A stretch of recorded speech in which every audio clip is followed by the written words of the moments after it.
Death ওভারে মুস্তাফিজের মতো সফল বলার আর একটিও নেই। মুস্তাফিজ নীরবে তার কাজ করে যাচ্ছে। ডেথ ওভারে তাকে টক্কর দেওয়ার মতো বলার খুব কম আছে। গতকাল 19তম ওভারে মুস্তাফিজের মেডেন ওভারটি ম্যাচ ঘুরিয়ে দিয়েছে।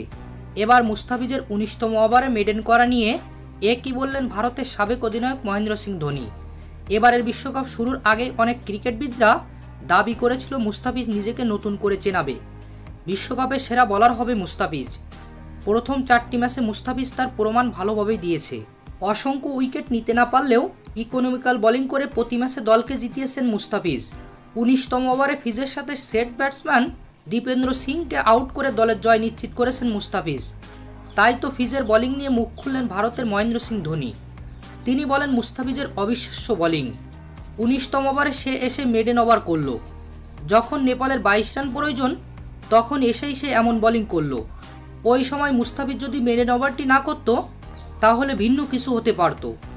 আমার মনে হয় ডেথ ওভারের সেরা বোলার সে, তাকে টক্কর দেওয়ার মতো ডেথ ওভার বোলার একটিও নেই। ডেথ ওভারে সে ভয়ঙ্কর। সে সময় তার বল ব্যাটে লাগানো যেন ভাগ্যের ব্যাপার। তার 19তম ওভারটি ম্যাচ ঘুরিয়ে দিয়েছে। এরকম ফর ধরে রাখলে সুপার 8-এ ভালো কিছু করবে বাংলাদেশ। তো প্রিয় দর্শক, মহেন্দ্র সিং ধোনির কথা আপনারা কিভাবে দেখছেন জানিয়ে দিন আমাদের কমেন্ট বক্সে। ধন্যবাদ।